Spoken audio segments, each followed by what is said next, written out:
পাকিস্তানের কাছে নাকি খবর আছে যে কোনো সময় পিওকেতে আক্রমণ করবে ভারত। এমনকি ভারতীয় সেনারা নাকি পিওকেতে ঢুকে পড়ছে।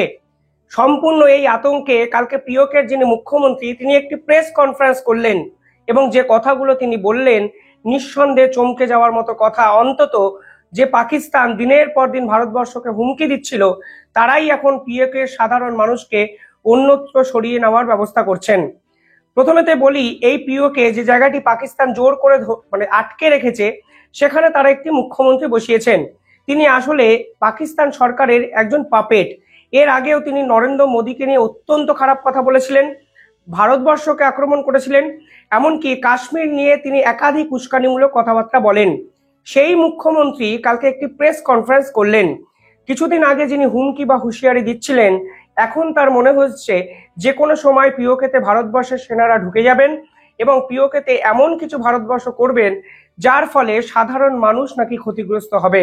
যদিও একাধিক রিপোর্ট বলছে এর পাল্টা তিনি এক গভীর ষড়যন্ত্র করছেন, যেখানে তিনি সেনাদের বিপক্ষে লড়ার জন্য ছোট ছোট বাচ্চাদেরকে ট্রেনিং দেওয়া শুরু করে দিয়েছেন।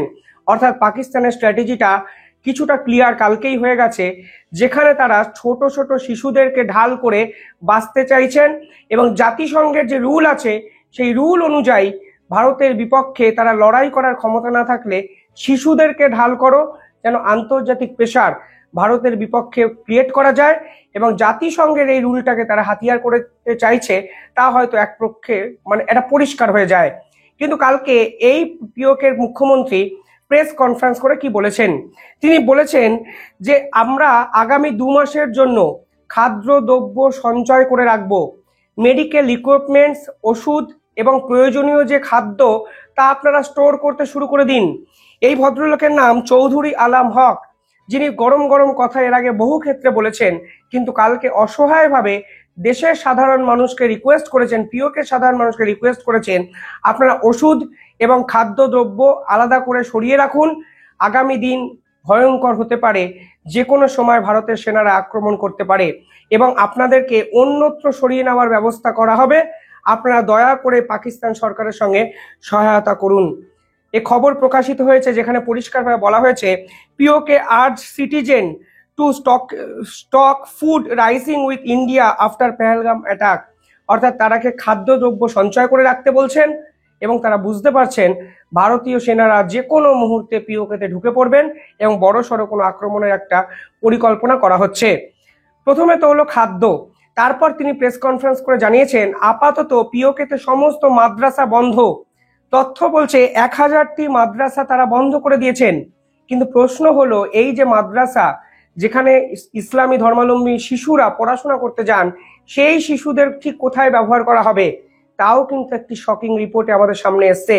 বলা হয়েছে 1000টি মাদ্রাসা বন্ধ থাকবে অনির্দিষ্টকালের জন্য, যতক্ষণ না শান্তি ফিরবে পিওকেতে, টেনশন যতক্ষণ না কমবে কোনো মাদ্রাসা খোলা হবে না। 3 নম্বর যেটা বলা হয়েছে, পিওকে অঞ্চলের সমস্ত ট্যুরিস্ট স্পট অবিলম্বে খালি করে দিতে হবে। এমনকি সমস্ত হোটেল বন্ধ হয়ে গেছে, যার জন্য পাকিস্তান সরকারের প্রায় মাসে 3 লক্ষ ট্যুরিস্ট পিওকে অঞ্চলে আর যেতে পারবে না। ইকোনমিক্যাল একটা ক্রাইসিস চলে এসছে। তা কালকে সরাসরি পিওকের পক্ষ থেকে প্রেস কনফারেন্স করে জানা হয়েছে। এরপরে এর আগে অলরেডি তারা ফ্লাইট তো বন্ধ করেই ছিল। আপনারা জানেন স্কারদু এয়ারপোর্ট এবং গিলগিট এয়ারপোর্ট সম্পূর্ণভাবে বন্ধ করে দেওয়া হয়েছে সাধারণ মানুষদের জন্য। অর্থাৎ এর পরে আসলে যোগাযোগ মাধ্যমও সম্পূর্ণভাবে বন্ধ করে দেওয়া হবে, এ একাধিক বিশেষজ্ঞরা কিন্তু অনুমান করছেন। পাশাপাশি তিনি প্রেস কনফারেন্স করে বলেছেন এই যে পিওকেতে 13টি কনস্টিটিউয়েন্সি আছে, এই পার্টিকুলার জায়গাগুলোর জন্য 2 মাসের খাদ্য পাকিস্তান সরকারও আলাদা করে সরিয়ে রাখতে চাইছেন। এমনকি পাকিস্তান সরকার একটি এমার্জেন্সি ফান্ড তৈরি করেছে যা 1 বিলিয়ন পাকিস্তান মুদ্রার, যার আনুমানিক মূল্য 3 থেকে 5 মিলিয়ন ডলার। অর্থাৎ পাকিস্তান বুঝতে পেরেছে যে কোনো মুহূর্তে ভারত তাদের উপর ঝাঁপাবে এবং এই আগাম সতর্কতামূলক এই ব্যবস্থা তারা পিওকের বিস্তীর্ণ জায়গা জুড়ে নিতে শুরু করেছে। পুরোটাই ভয়, শুধুই আতঙ্কে যদি এই সকল জিনিস পাকিস্তান করে, তাহলে ভারত সরকার সত্যি যখন মিশন ঘোষণা করবে ঠিক তখন পাকিস্তান ঠিক কোথায় যাবে সেটাও একটা বড় প্রশ্ন। ইতিমধ্যে স্কারদু এয়ারপোর্ট বন্ধ করে দেওয়া হয়েছে সাধারণ ফ্লাইটের জন্য। এই ফ্লাইট কোথা থেকে আসতো? লাহোর থেকে আসতো, করাচি থেকে আসতো, স্কারদু এবং গিলগিট এয়ারপোর্ট সম্পূর্ণভাবে বন্ধ করে দেওয়ার পর কোনো সাধারণ মানুষ সেই পিওকেতে আর যেতে পারছেন না। একটি অফিসিয়াল সোর্স বিভিন্ন জায়গায় বলছেন যে আমরা এই সাধারণ মানুষের জন্য ফ্লাইট পরিষেবা বন্ধ করলেও পিওকেতে মিলিটারি ফ্লাইট যে কোনো মুহূর্তে যেতে হতে পারে, তার জন্য আমরা এয়ার স্পেসটা ওই অঞ্চলের খালি রাখতে শুরু করে দিয়েছি। অর্থাৎ তারা বুঝতে পেরেছে তাদের পিওকে আর পাকিস্তানের সঙ্গে থাকার সম্ভাবনা খুব কমে যেতে শুরু করেছে। ভারত যে কোনো মুহূর্তে ঢুকে যাবে, ভারত যে কোনো অবস্থায় আক্রমণ করবে এবং সব মিলিয়ে পাকিস্তানের বিপক্ষে আন্তর্জাতিক স্তর একটা যুদ্ধ ঘোষণা করার দিকে যাবে। এই আতঙ্কে তারা পিওকে খালি করে 1000টা মাদ্রাসা বন্ধ করে 2 মাসের খাদ্য মজুত করে $5 বিলিয়ন কাছাকাছি এমার্জেন্সি ফান্ড আলাদা করে সরিয়ে রাখার পরিকল্পনা করেছে, যা পাকিস্তান সরকারের অসহায়তাকে ফের একবার এস্টাবলিশ করে। অন্য একটা রিপোর্ট কি বলছে আমি একটু আপনাদের সামনে তুলে ধরতে চাই। এই যে 1000 মাদ্রাসা তারা বন্ধ করলো, এই শিশুরা কোথায় গেল? এটাই তো এখন সব থেকে বড় প্রশ্ন।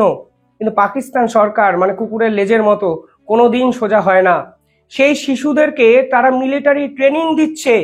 সেই রিপোর্টে কি বলা হয়েছে জানেন? সেই রিপোর্টে বলা হয়েছে তাদেরকে স্কুল যারা স্টুডেন্ট তাদেরকে মিলিটারি ট্রেনিং ফেসিলিটি এবং ইকুইপমেন্ট ব্যবহার করার জন্য ট্রেন করতে শুরু করেছে পাকিস্তান। এই রকম একটি ক্যাম্পের হদিশ পাওয়া গেছে, যেটা অবস্থান করছে পিওকের মুজাফফর নামক একটি জায়গায়।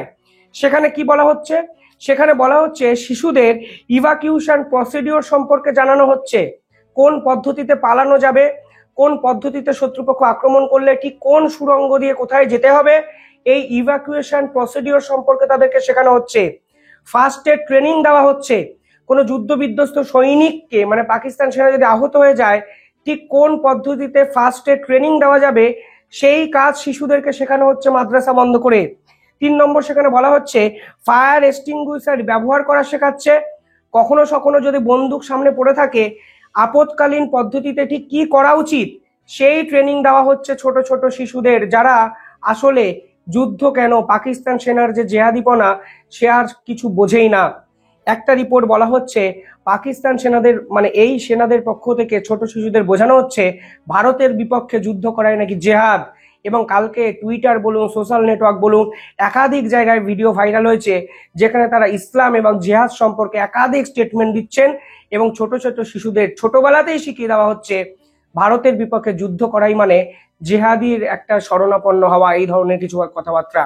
অর্থাৎ 1000 মাদ্রাসা বন্ধ করে তারা ভারতের বিপক্ষে যুদ্ধ করার জন্য শিশুদেরকে সামনের সারিতে রাখছেন, যা অত্যন্ত কাপুরুষতার লক্ষণ। কেন করছেন তার আগে আমি বলি, কালকে পাকিস্তানের আরো একটা ইন্টাল রিপোর্ট সামনে এসছে যেখানে বলা হচ্ছে পাকিস্তান আন্ডারগ্রাউন্ড কিছু বাংকার তৈরি করছেন। ভারত যদি সার্জিক্যাল স্ট্রাইক করেন, আরো স্পেসিফিক্যালি যদি এয়ার স্ট্রাইক করেন, এই এয়ার স্ট্রাইক থেকে বাঁচার জন্য তারা আন্ডারগ্রাউন্ড বাংকার তৈরি করার দিকে গেছেন। 3টে জায়গাকে তারা বেছে নিয়েছেন, মুজাফফরাবাদ, নিলাম ভ্যালি এবং ভীমপুর। মুজাফফরাবাদ, নিলাম ভ্যালি এবং ভীমপুর এই 3টে জায়গাকে তারা বেছে নিয়েছেন যেখানে তারা আন্ডারগ্রাউন্ড বাংকার তৈরি করছেন। এমনকি কিছুটা ওয়ার্ল্ড ওয়ার যে এরা এই সময়কালে যেরকম ভাবে অর্থোডক্স মেন্টালিটি বা মেথড ব্যবহার করা হতো যুদ্ধে, পাকিস্তান সেনা সেই অর্থোডক্স মেথড ব্যবহার করছেন, যেখানে ডিফেন্সিভ অ্যাপ্রোচকে তারা অ্যাকসেপ্ট করছেন অনেক বেশি। এই ডিফেন্সিভ অ্যাপ্রোচ সেনাবাহিনীর মধ্যে ঢুকিয়ে দেওয়ার চেষ্টা করা হচ্ছে এবং তারা বুঝতে পেরেছেন ভারতের সঙ্গে লড়াইটা যদি হয় তাহলে অসম একটা লড়াই হবে, এই লড়াই তারা লড়তে পারবেন না দিন 5 বেশি।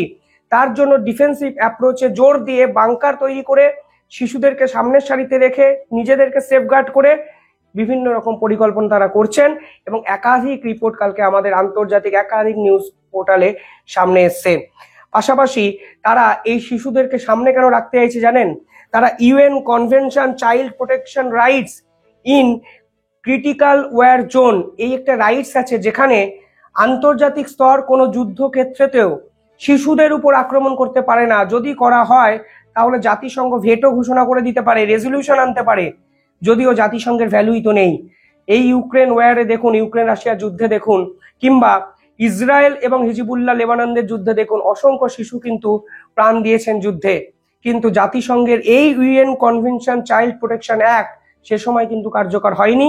কিন্তু পাকিস্তান এখন ভাবছে যদি পাকিস্তানের নিরীহ শিশুরা কোনো না কোনোভাবে ভারতের দ্বারা আহত হন বা নিহত হন, তাহলে তারা জাতিসংঘে গিয়ে এই ইউএন কনভেনশন চাইল্ড প্রোটেকশন অ্যাক্টের দাবি জানাবেন এবং ভারতবর্ষকে আন্তর্জাতিক স্তরে নিষিদ্ধ ঘোষণা করার আওয়াজ তারা তুলবেন। যদিও খেলাটা তো সহজ নয়। তারা যে পরিকল্পনা নিয়েছেন সেই পরিকল্পনা অলরেডি ফাঁস হয়ে গেছে এবং সেই পরিকল্পনা আসলে কাপুরুষতার লক্ষণ।